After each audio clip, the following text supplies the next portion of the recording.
Welcome to Soft Hour Library. Tonight's story begins now. Close your eyes and rest. Chapter 67. Cutting in. It was a Saturday night, and such a Sabbath as followed. Ex officio professors of Sabbath breaking are all whalemen. The ivory Pequod was turned into what seemed a shamble, every sailor a butcher. You would have thought we were offering up 10,000 red oxen to the sea gods. In the first place, the enormous cutting tackles, among other ponderous things comprising a cluster of blocks generally painted green, and which no single man can possibly lift. This vast bunch of grapes was swayed up to the maintop and firmly lashed to the lower masthead, the strongest point anywhere above a ship's deck. The end of the hawser-like rope winding through these intricacies was then conducted to the windlass, and the huge lower block of the tackles was swung over the whale. To this block, the great blubber hook, weighing some 100 pounds, was attached, and now suspended in stages over the side, starbuck and stub. The mates, armed with their long spades, began cutting a hole in the body for the insertion of the hook, just above the nearest of the two side fins. This done, a broad, semicircular line is cut round the hole, the hook is inserted, and the main body of the crew, striking up a wild chorus, now commence heaving in one dense crowd at the windlass. When instantly the entire ship careens over on her side, every bolt in her starts like the nail heads of an old house in frosty weather. She trembles, quivers, and nods her frighted mastheads to the sky. More and more she leans over to the whale, while every gasping heave of the windlass is answered by a helping heave from the billows, till at last a swift, startling snap is heard. With a great swash, the ship rolls upwards and backwards from the whale, and the triumphant tackle rises into sight, dragging after it the disengaged semicircular end of the first strip of blubber. Now as the blubber envelopes the whale precisely as the rind does an orange, so is it stripped off from the body precisely as an orange is sometimes stripped by spiralizing it. For the strain constantly kept up by the windlass continually keeps the whale rolling over and over in the water, and as the blubber in one strip uniformly peels off along the line called the scarf, simultaneously cut by the spades of starbuck and stub, the mates, and just as fast as it is thus peeled off, and indeed by that very act itself, it is all the time being hoisted higher and higher aloft, till its upper end grazes the maintop. The men at the windlass then cease heaving, and for a moment or two the prodigious blood-dripping mass sways to and fro as if let down from the sky, and every one present must take good heed to dodge it when it swings, else it may box his ears and pitch him headlong overboard. One of the attending harpooneers now advances with a long, keen weapon called a boarding sword, and watching his chance, he dexterously slices out a considerable hole in the lower part of the swaying mass. Into this hole, the end of the second alternating great tackle is then hooked so as to retain a hold upon the blubber, in order to prepare for what follows.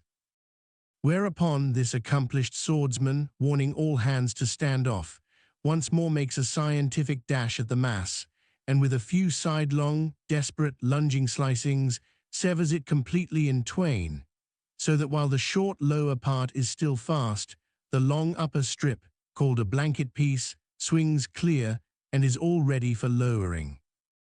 The heavers forward now resume their song, and while the one tackle is peeling and hoisting a second strip from the whale, the other is slowly slackened away, and down goes the first strip through the main hatchway right beneath, into an unfurnished parlor called the blubber room. Into this twilight apartment sundry nimble hands keep coiling away the long blanket piece, as if it were a great live mass of plaited serpents. And thus the work proceeds, the two tackles hoisting and lowering simultaneously, both whale and windlass heaving, the heavers singing, the blubber room gentlemen coiling, the mates scarfing, the ship straining, and all hands swearing occasionally, by way of assuaging the general friction. Chapter 68. The Blanket. I have given no small attention to that not unvexed subject, the skin of the whale.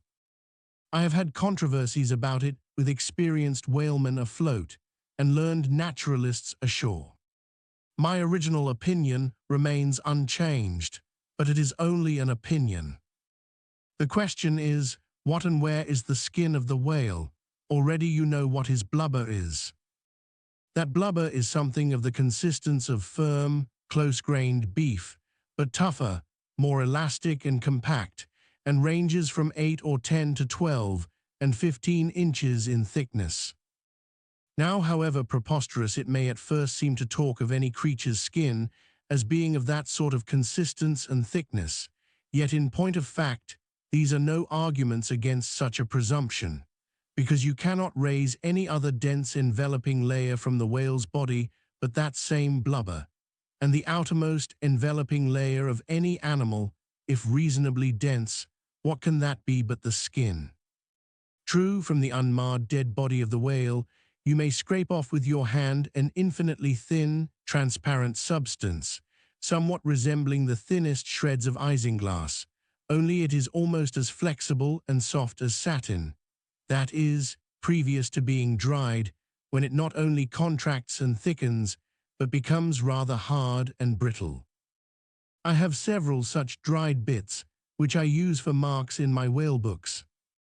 It is transparent, as I said before, and being laid upon the printed page, I have sometimes pleased myself with fancying it exerted a magnifying influence.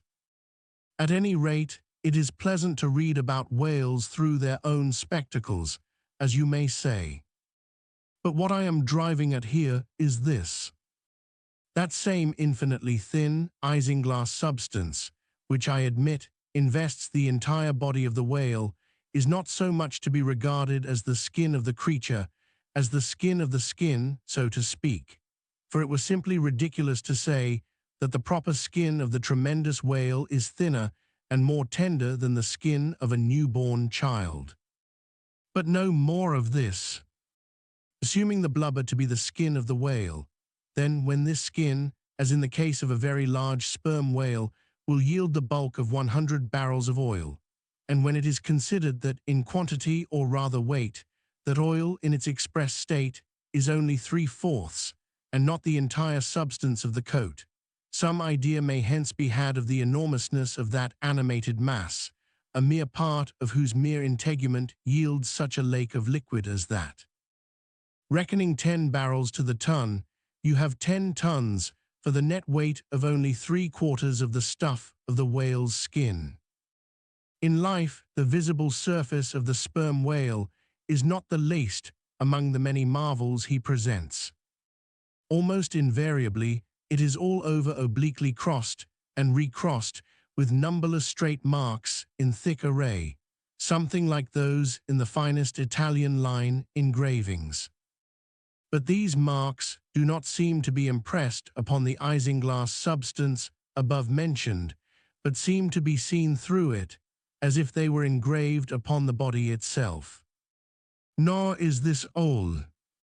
In some instances, to the quick, observant eye, those linear marks, as in a veritable engraving, but afford the ground for far other delineations. These are hieroglyphical, that is, if you call those mysterious ciphers on the walls of pyramids hieroglyphics, then that is the proper word to use in the present connection.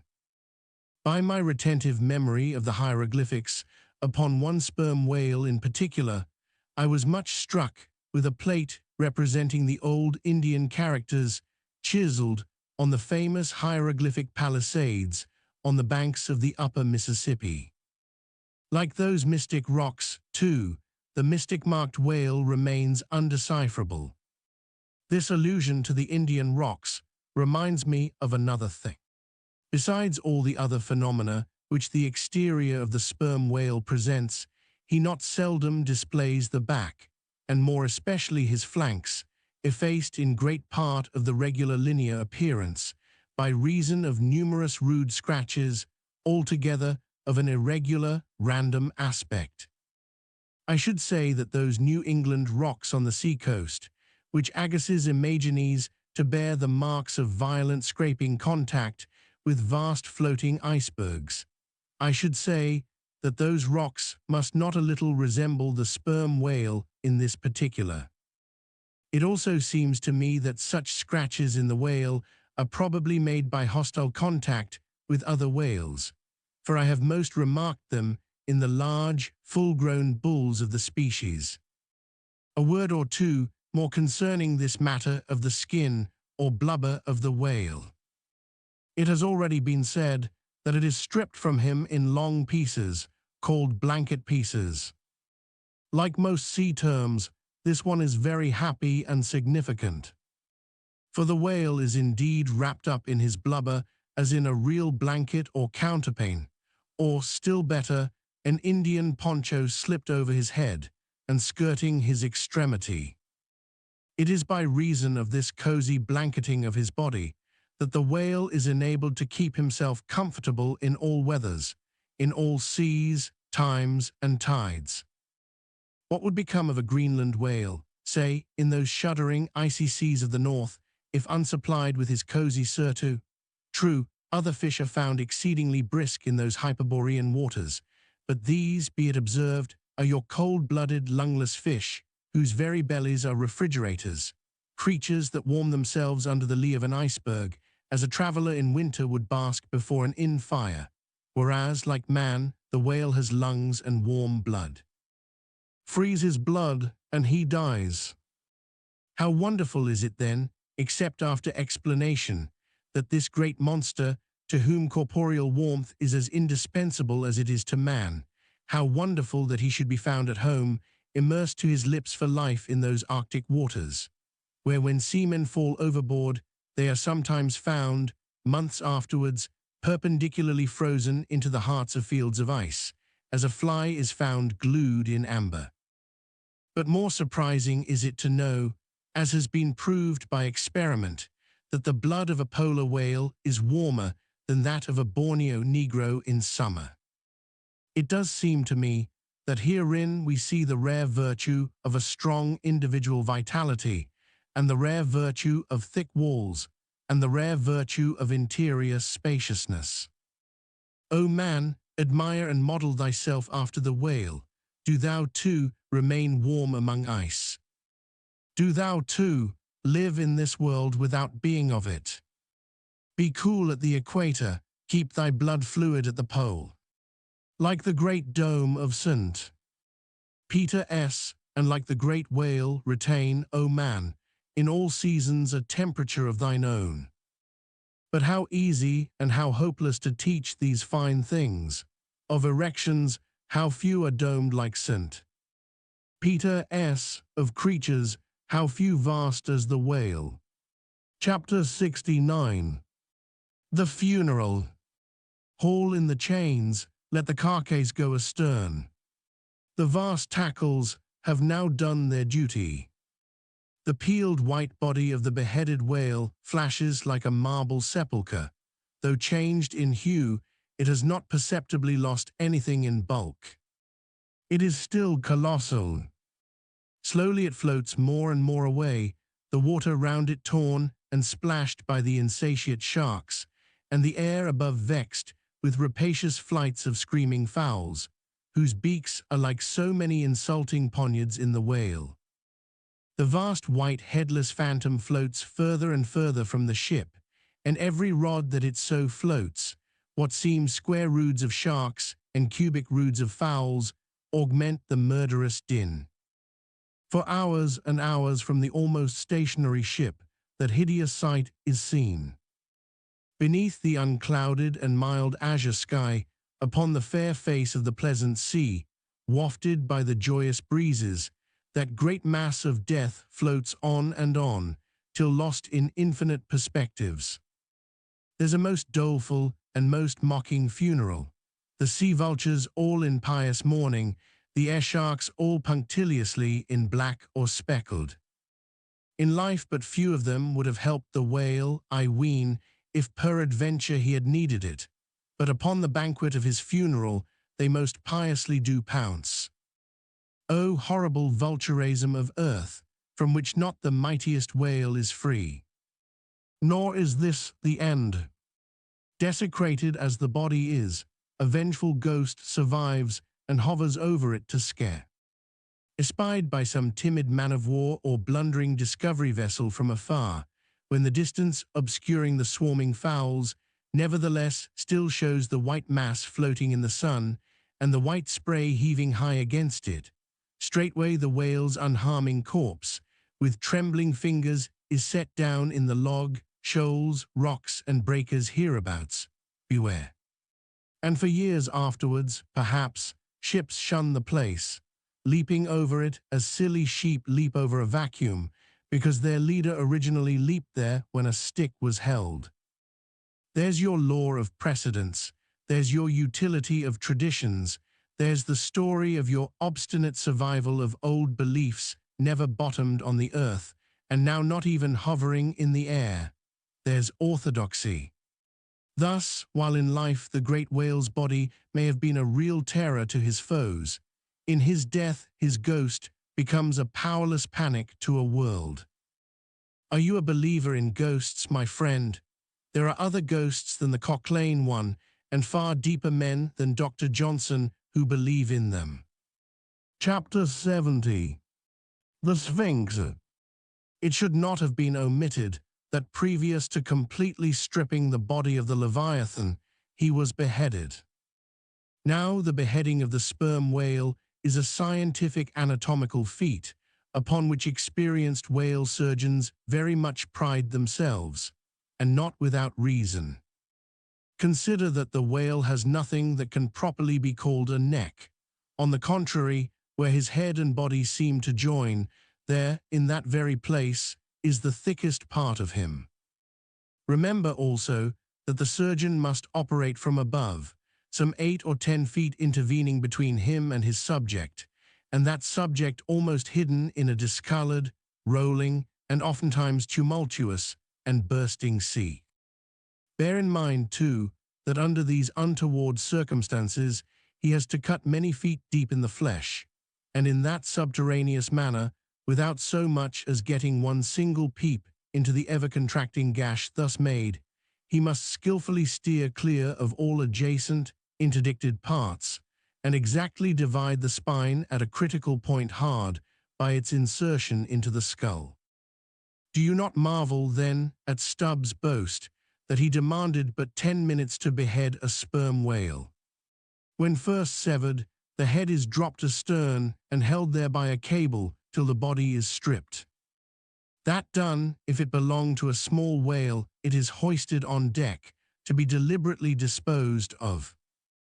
But with a full-grown Leviathan, this is impossible, for the sperm whale's head embraces nearly 1/3 of his entire bulk, and completely to suspend such a burden as that, even by the immense tackles of a whaler, this were as vain a thing as to attempt weighing a Dutch barn in jeweler's scales.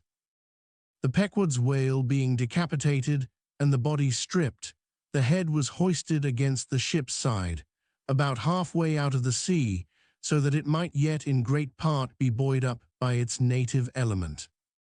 And there with the strained craft steeply leaning over to it, by reason of the enormous downward drag from the lower masthead, and every yardarm on that side projecting like a crane over the waves. There, that blood-dripping head hung to the Pequod's waist like the giant Holofernes's from the girdle of Judith. When this last task was accomplished, it was noon, and the seamen went below to their dinner. Silence reigned over the before tumultuous, but now deserted deck.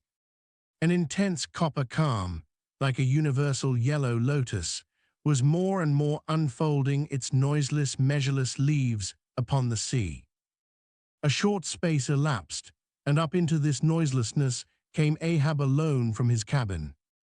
Taking a few turns on the quarterdeck, he paused to gaze over the side, then slowly getting into the main chains, he took Stubbs' long spade, still remaining there after the whale's decapitation, and striking it into the lower part of the half-suspended mass, placed its other end crutchwise under one arm, and so stood leaning over with eyes attentively fixed on this head.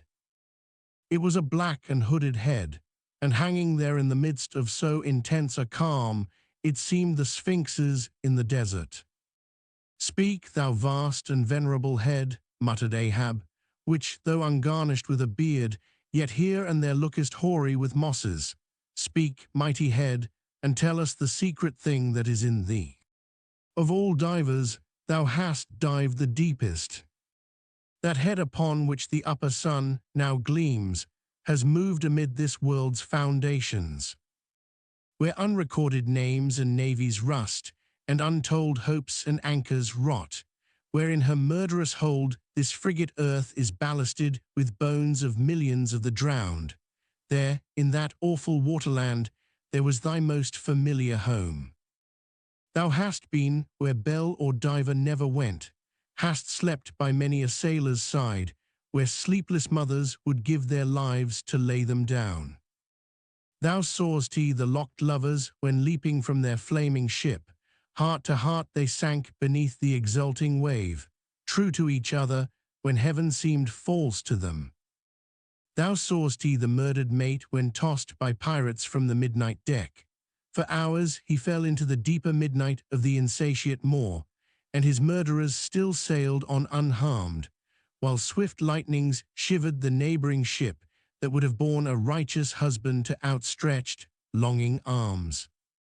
O head, thou hast seen enough to split the planets and make an infidel of Abraham, and not one syllable is thine. "Sail ho!" cried a triumphant voice from the main masthead. "Aye, well now, that's cheering," cried Ahab, suddenly erecting himself, while whole thunderclouds swept aside from his brow. That lively cry upon this deadly calm might almost convert a better man. "Where away?" "3 points on the starboard bow, sir, and bringing down her breeze to us." "Better and better, man. Would now send Paul would come along that way, and to my breezelessness bring his breeze.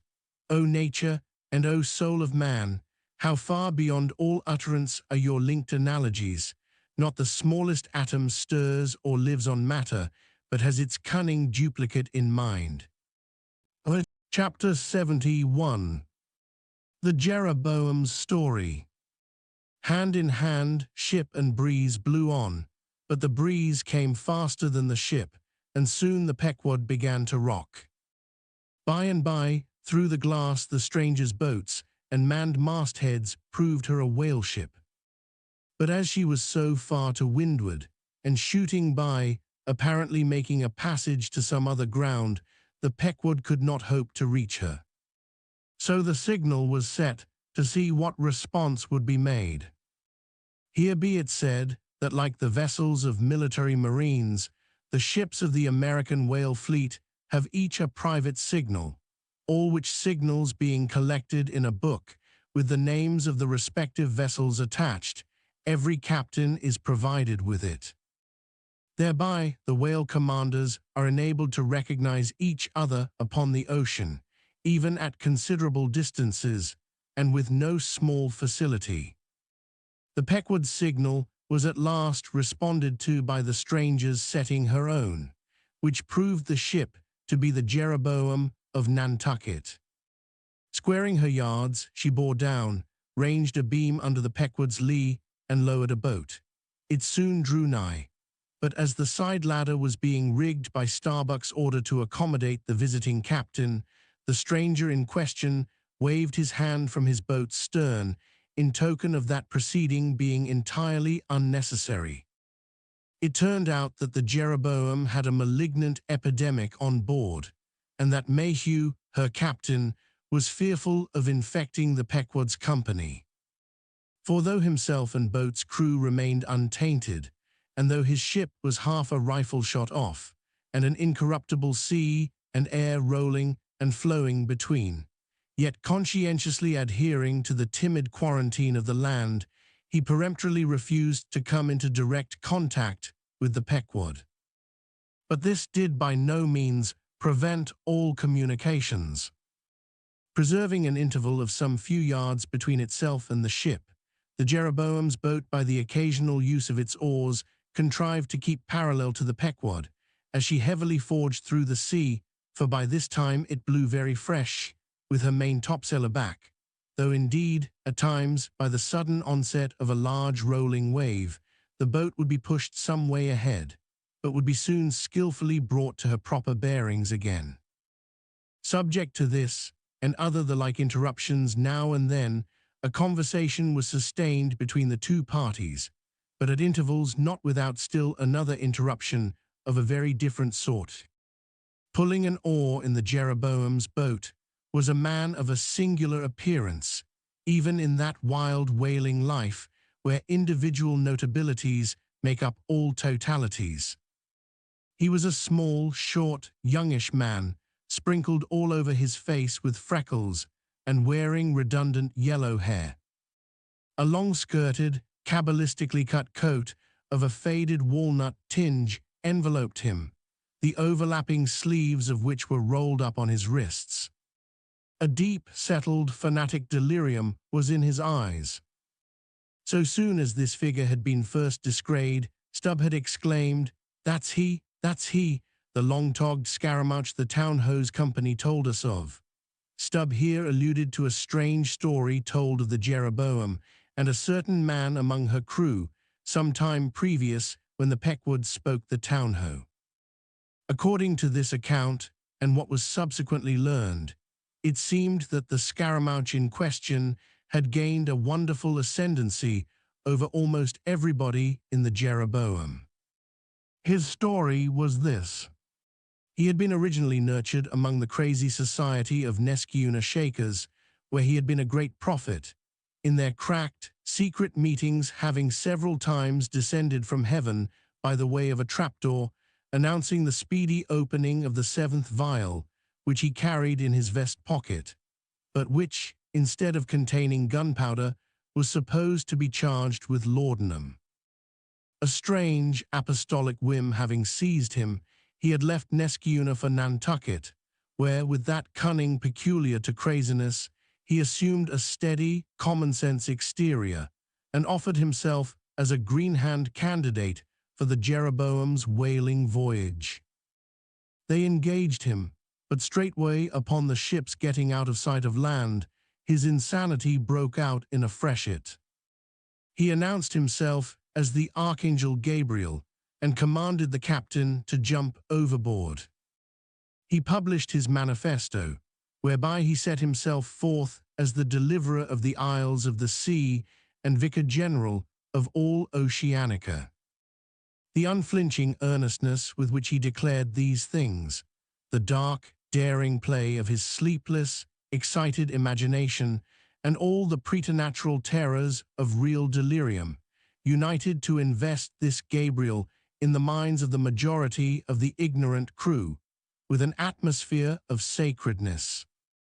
Moreover, they were afraid of him.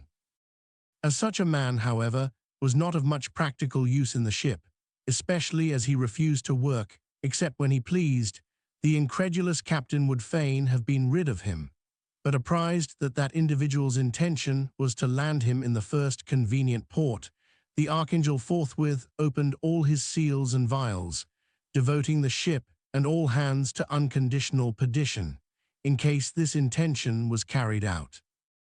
So strongly did he work upon his disciples among the crew, that at last, in a body, they went to the captain and told him if Gabriel was sent from the ship, not a man of them would remain.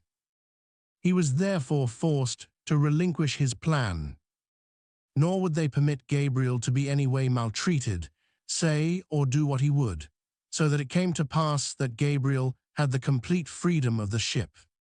The consequence of all this was that the Archangel cared little or nothing for the captain and mates, and since the epidemic had broken out, he carried a higher hand than ever, declaring that the plague, as he called it, was at his sole command, nor should it be stayed but according to his good pleasure. The sailors, mostly poor devils, cringed, and some of them fawned before him, in obedience to his instructions, sometimes rendering him personal homage, as to a god.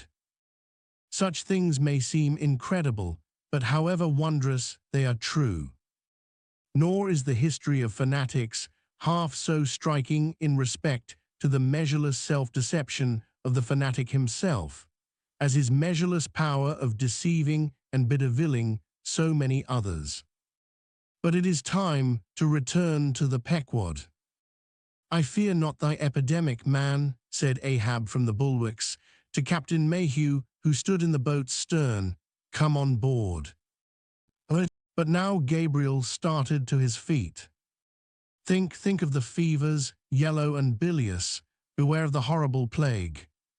"Gabriel, Gabriel," cried Captain Mayhew, "thou must either—" But that instant a headlong wave shot the boat far ahead, and its seethings drowned all speech. "Hast thou seen the white whale?" demanded Ahab, when the boat drifted back. Think of thy whaleboat, stoven and sunk. Beware of the horrible tale." "I tell thee again, Gabriel, that—" But again the boat tore ahead as if dragged by fiends. Nothing was said for some moments, while a succession of riotous waves rolled by, which by one of those occasional caprices of the seas were tumbling, not heaving it.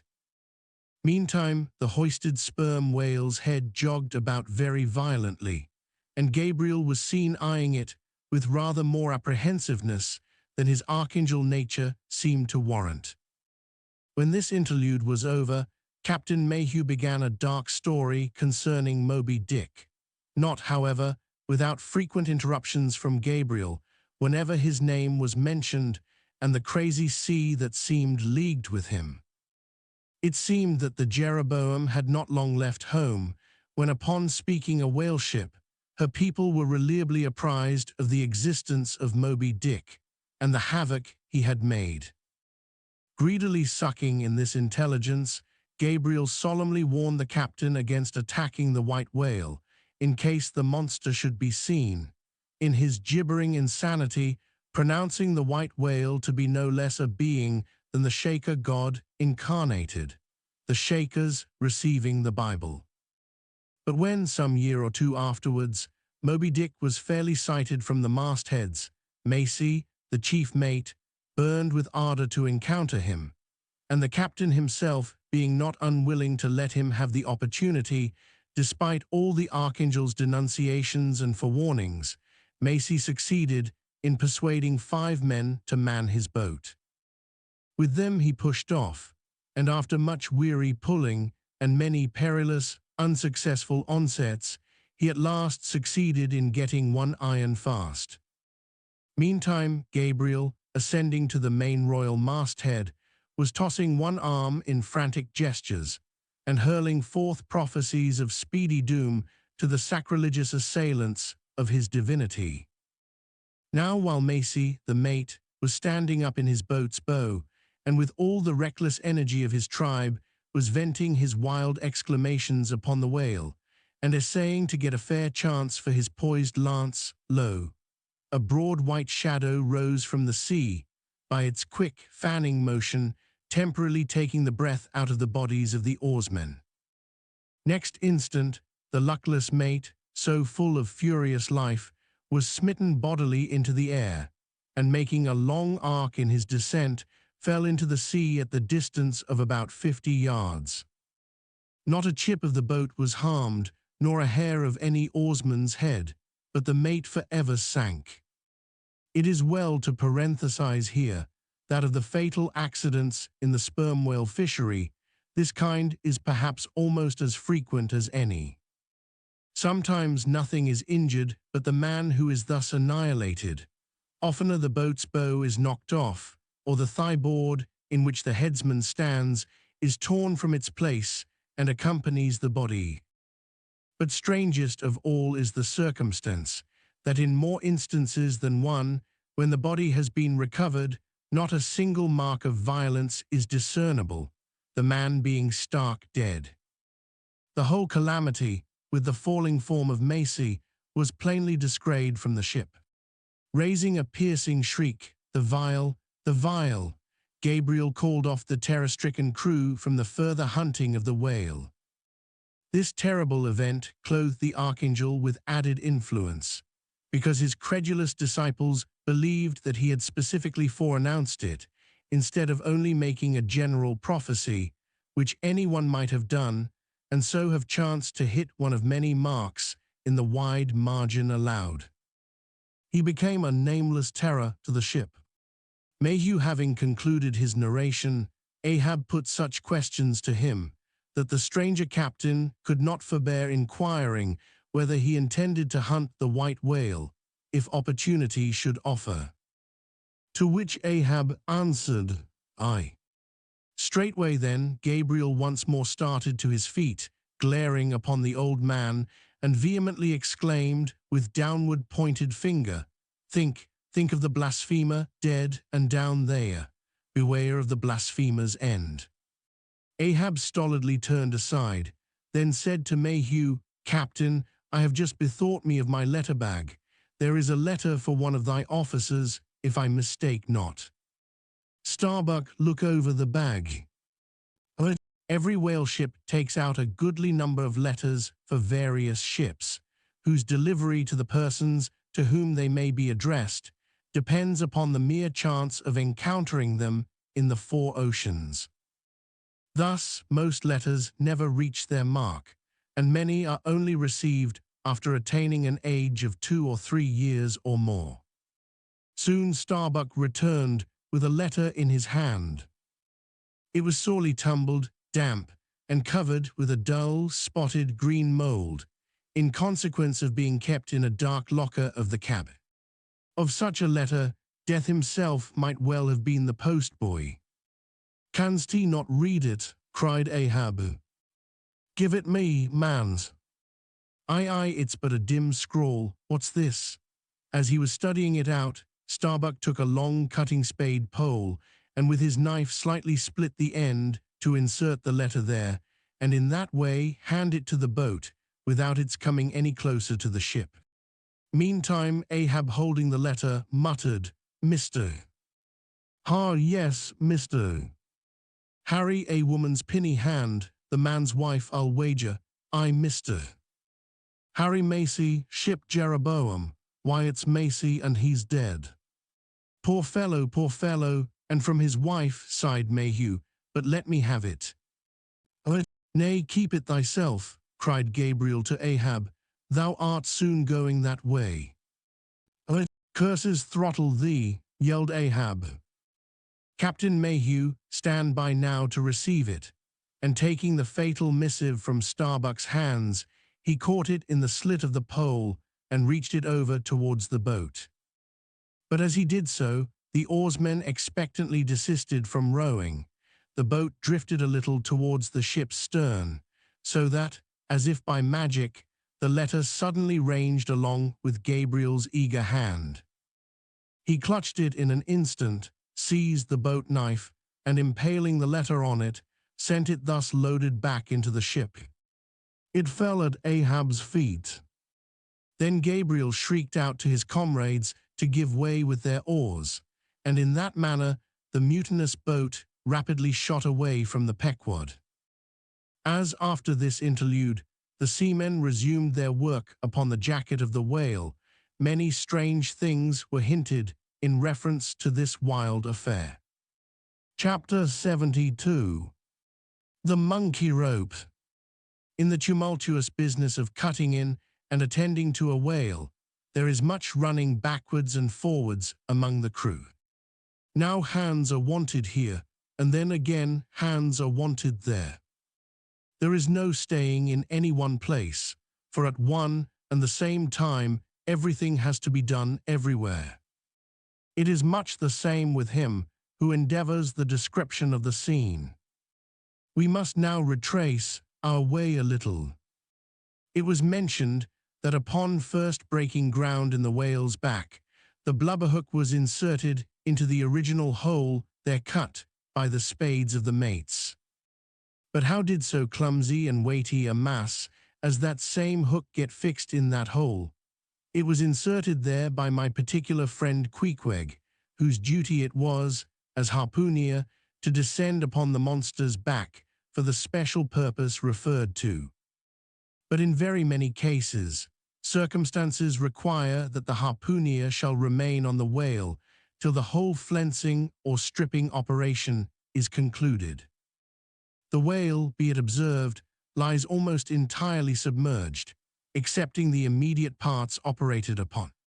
So down there, some 10 feet below the level of the deck, the poor harpooner flounders about, half on the whale and half in the water, as the vast mass revolves like a treadmill beneath him.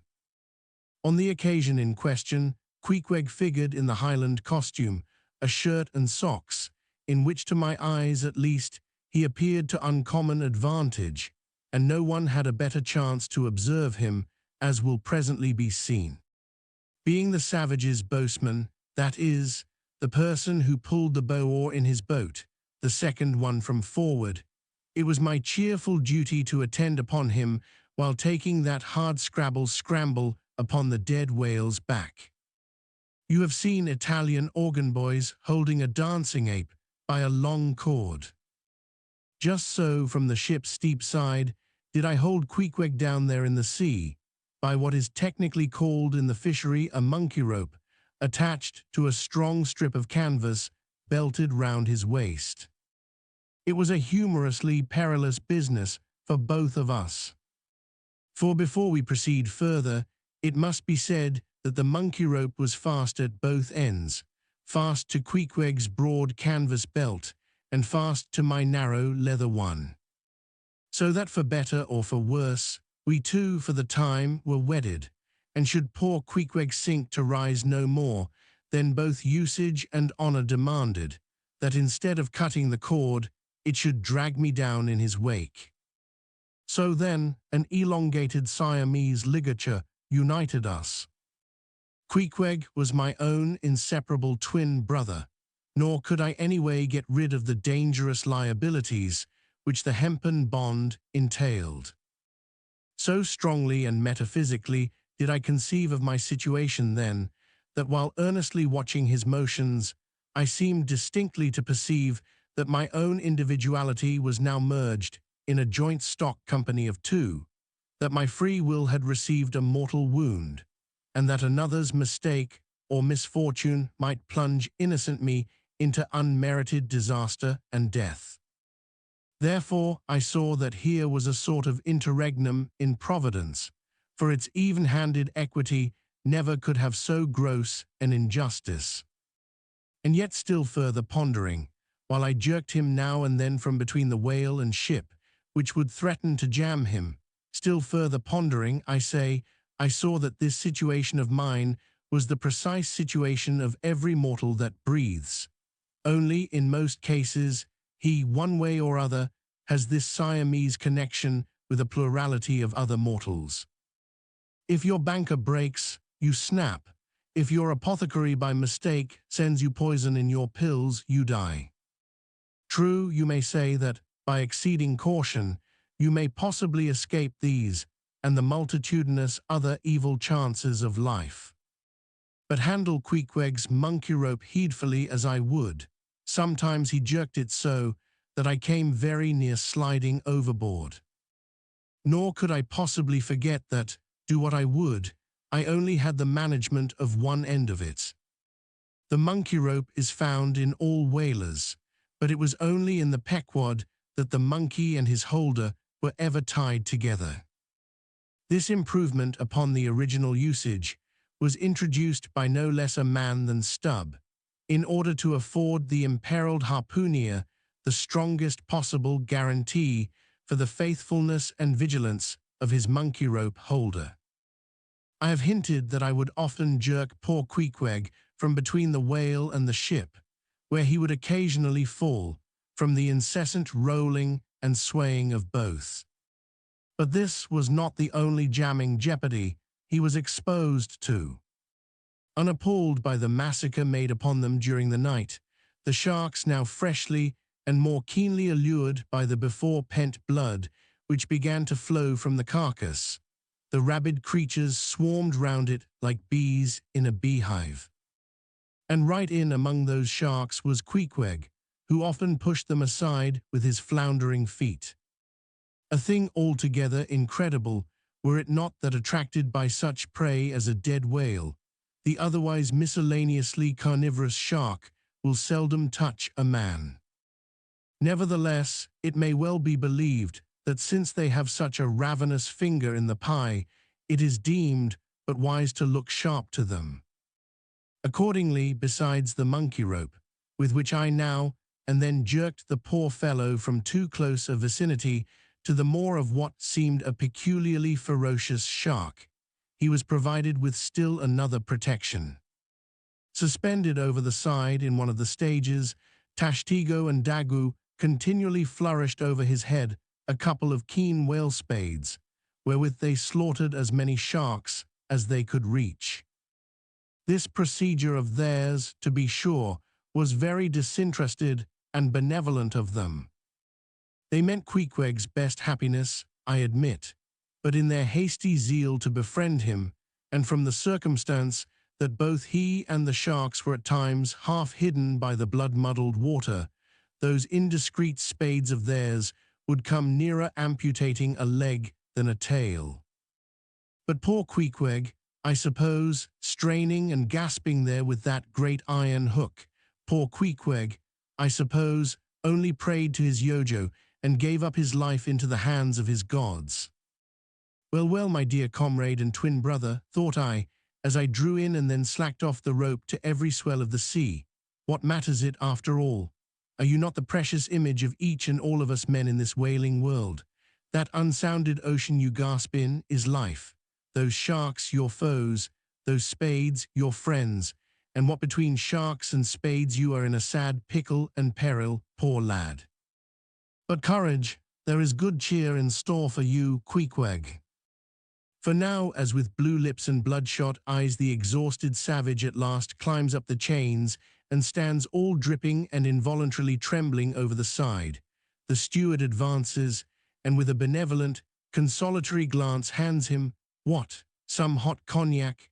No, hands him, ye gods, hands him a cup of tepid ginger and water. Ginger, do I smell ginger? Suspiciously asked Stubb, coming near. Yes, this must be ginger, peering into the as yet untasted cup. Then standing as if incredulous for a while, he calmly walked towards the astonished steward, slowly saying, Ginger, ginger, and will you have the goodness to tell me, Mr. Doughboy, where lies the virtue of ginger? Ginger, is ginger the sort of fuel you use, Doughboy, to kindle a fire in this shivering cannibal? Ginger, what the devil is ginger? See coal, firewood, lucifer matches, tinder, gunpowder. What the devil is ginger, I say, that you offer this cup to our poor Queequeg here? There is some sneaking temperance society movement about this business, he suddenly added, now approaching Starbuck, who had just come from forward. Will you look at that cannikin, sir? Smell of it, if you please. Then watching the mate's countenance, he added, the steward, Mr. Starbuck had the face to offer that calomel and jalap to Queequeg, there, this instant off the whale. Is the steward an apothecary, sir?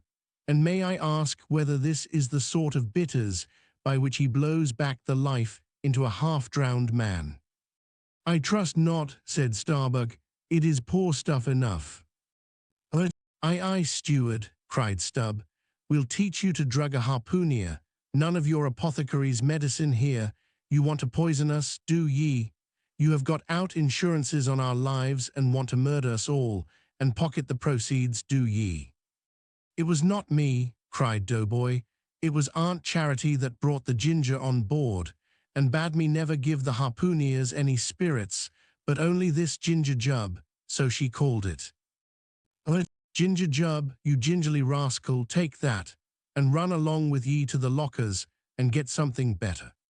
I hope I do no wrong, Mr. Starbuck. It is the captain's orders, grog for the harpooner on a whale. Enough, replied Starbuck, only don't hit him again, but... Oh, I never hurt when I hit, except when I hit a whale or something of that sort, and this fellow's a weasel." "What were you about saying, sir?" "Only this, go down with him, and get what thou wantest thyself." When Stubb reappeared, he came with a dark flask in one hand and a sort of tea caddy in the other. The first contained strong spirits and was handed to Queequeg. The second was Aunt Charity's gift, and that was freely given to the waves. Chapter 73. Stubb and Flask kill a right whale and then have a talk over him. It must be borne in mind that all this time we have a sperm whale's prodigious head hanging to the Pequod's side. But we must let it continue hanging there a while till we can get a chance to attend to it. For the present other matters press, and the best we can do now for the head is to pray heaven the tackles may hold. Now, during the past night and forenoon, the Pequod had gradually drifted into a sea, which, by its occasional patches of yellow brit, gave unusual tokens of the vicinity of right whales, a species of the Leviathan that but few supposed to be at this particular time lurking anywhere near. And though all hands commonly disdain the capture of those inferior creatures, and though the Pequod was not commissioned to cruise for them at all, and though she had passed numbers of them near the Crozets without lowering a boat, yet now that a sperm whale had been brought alongside and beheaded, to the surprise of all, the announcement was made that a right whale should be captured that day, if opportunity offered. Nor was this long wanting.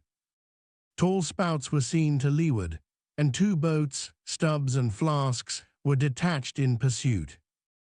Pulling further and further away, they at last became almost invisible to the men at the masthead.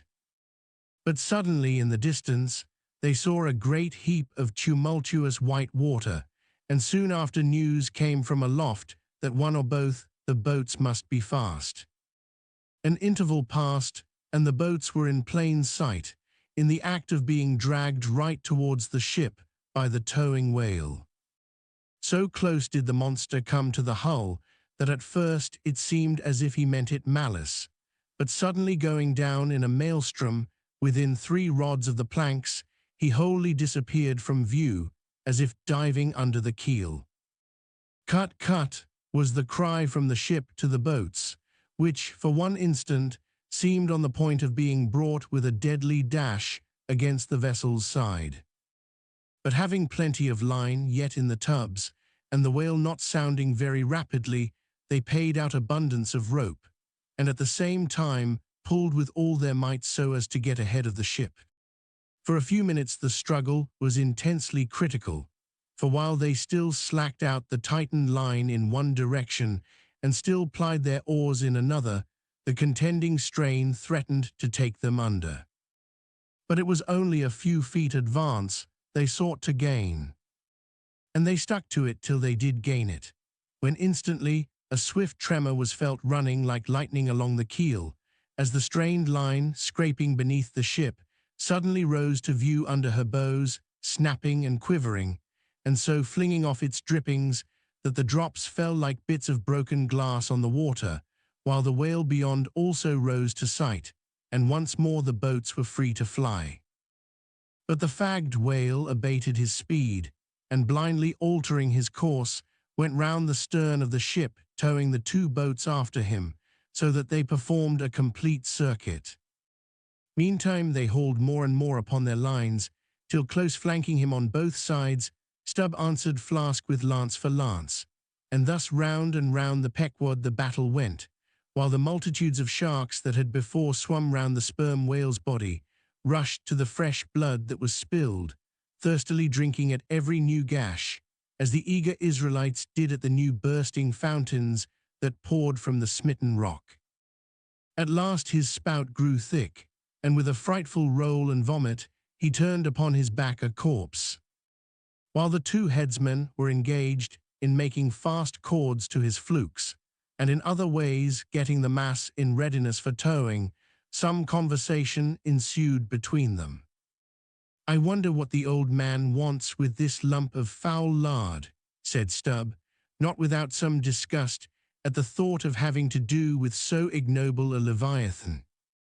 "Once with it," said Flask, coiling some spare line in the boat's bow, "did you never hear that the ship which but once has a sperm whale's head hoisted on her starboard side, and at the same time a right whale's on the larboard, did you never hear, Stubb, that that ship can never afterwards capsize?" "Why not?" "I don't know, but I heard that Gamboge ghost of a Fedalah saying so, and he seems to know all about ships' charms. But I sometimes think he'll charm the ship to no good at last. I don't half like that chap, Stubb. Did you ever notice how that tusk of his is a sort of carved into a snake's head, Stubb?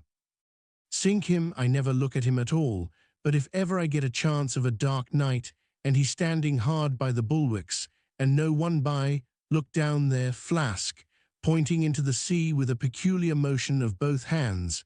I, Flask, I take that Fedalah to be the devil in disguise. Do you believe that cock and bull story about his having been stowed away on board ship? He's the devil, I say. The reason why you don't see his tail is because he tucks it up out of sight. He carries it coiled away in his pocket, I guess. Blast him, now that I think of it, he's always wanting oakum to stuff into the toes of his boots. He sleeps in his boots, don't he? He hasn't got any hammock, but I've seen him lay of nights in a coil of rigging.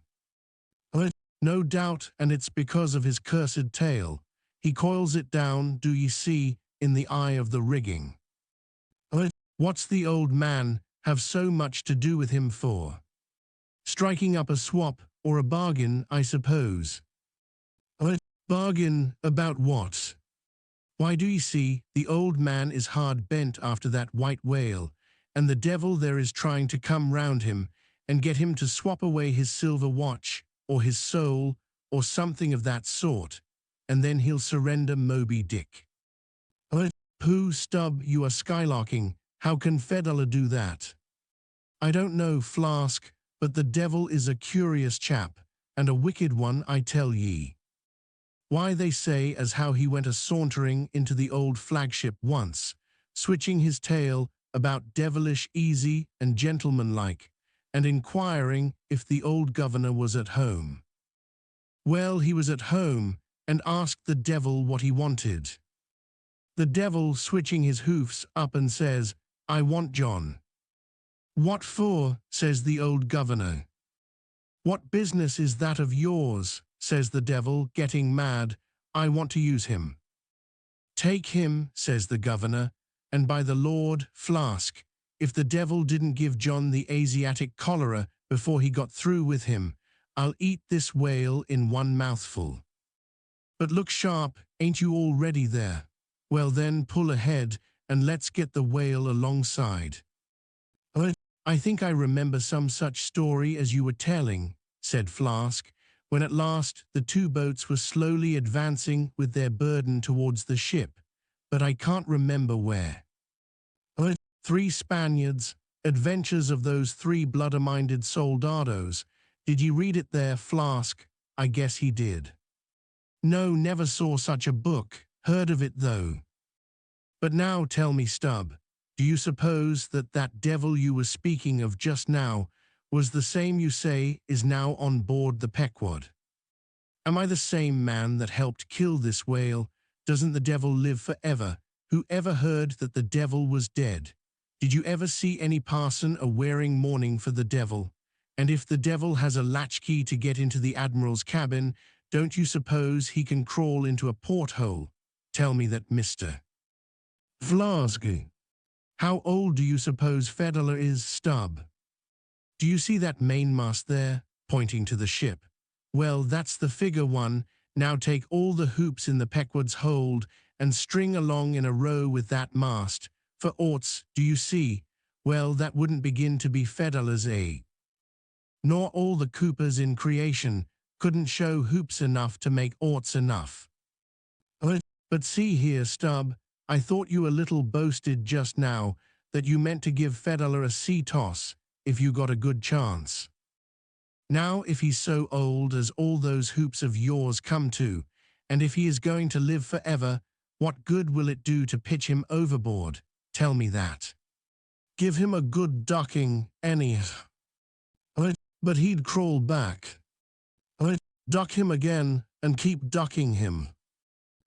Suppose he should take it into his head to duck you, though, yes, and drown you, what then? I should like to see him try it.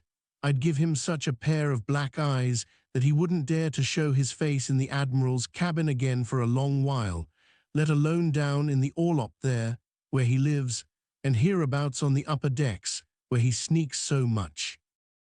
Damn the devil, Flask. So you suppose I'm afraid of the devil? Who's afraid of him, except the old governor who daresn't catch him and put him in double darbies, as he deserves, but lets him go about kidnapping people.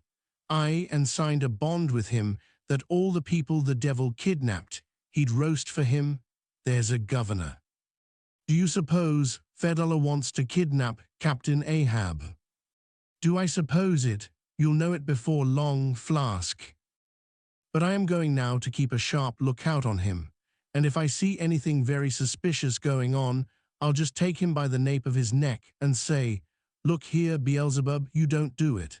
And if he makes any fuss, by the Lord I'll make a grab into his pocket for his tail, take it to the capstan, and give him such a wrenching and heaving that his tail will come short off at the stump, do you see? And then, I rather guess, when he finds himself docked in that queer fashion, he'll sneak off without the poor satisfaction of feeling his tail between his legs. And what will you do with the tail, Stub? Do with it, sell it for an ox whip when we get home. What else? Now, do you mean what you say, and have been saying all along, Stub? Mean or not mean, here we are at the ship. The boats were here hailed to tow the whale on the larboard side, where fluke chains and other necessaries were already prepared for securing him. Didn't I tell you so? Said Flask. Yes, you'll soon see this right whale's head hoisted up opposite that Parmacetti S. In good time, Flask's saying proved true. As before, the Pequod steeply leaned over towards the sperm whale's head. Now, by the counterpoise of both heads, she regained her even keel, though sorely strained, you may well believe. So when on one side you hoist in Locke's head, you go over that way, but now, on the other side, hoist in Cant's and you come back again, but in very poor plight. Thus some minds for ever keep trimming boat.